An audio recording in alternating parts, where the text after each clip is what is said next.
আসসালামু আলাইকুম, hello everyone, কেমন আছেন সবাই? আমি আলহামদুলিল্লাহ ভালো আছি। আমি আপনাদের মাঝে আরও একটা নতুন ভিডিও নিয়ে হাজির হলাম।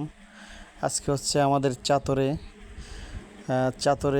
চাতর যে ঘের আছে, এটার মালিক মূলত এখন মাসুদ ভাই আমাদের থেকে একটু বড় হবে, আমাদের ভাই বেরাদার বন্ধুর মতোই। তো সে এটা এই ঘেরটা যৌথভাবে কাটা হয়েছিল, কিন্তু এখন সে পুরোটাই 80% বা 90%ই তার। বাদবাকি কিছু আছে 10-15% বাইরের লোক আছে 2-4 জন।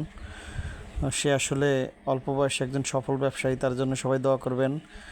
আজকে মূলত চাপিলা মাছ ধরার জন্য, এই চেলা মাছগুলো আমরা চেলা বলি, আমাদের দেশে এখানে চেলা মাছ বলা হয়। এই চেলা মাছগুলো ধরা হচ্ছে। এখানে আসলে বড় মাছের জন্য খেপদে নাই। এখানে প্রায় 50 লাখ টাকা, এটা ঘেরটা অনেক বড়। এখানে প্রায় 50 লাখ টাকার মাছ হবে, এরকম মাছ আছে। তো সবাই মাসুদ ভাইয়ের জন্য দোয়া করবেন।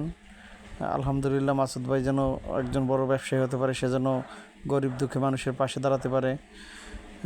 তার মনটা অত্যন্ত ভালো, সে লোকটা অনেক ভালো। সে আসলে একজন ভালো লোক, তার জন্য সবাই দোয়া করবেন, ইনশাল্লাহ তার পাশে থাকবেন। আমাকেও সবাই লাইক, কমেন্ট, সাবস্ক্রাইব করবেন। আমার ইউটিউব চ্যানেল আছে রেজন কবির ভাইজান। আমার ইউটিউব চ্যানেলের নাম ভাইজান। আমাকে সবাই লাইক, কমেন্টস, শেয়ার করবেন। আমার ফেসবুক হচ্ছে রেজন কবির সালমান, এটাই আমার ফেসবুক পেজ। সবাই দোয়া করবেন।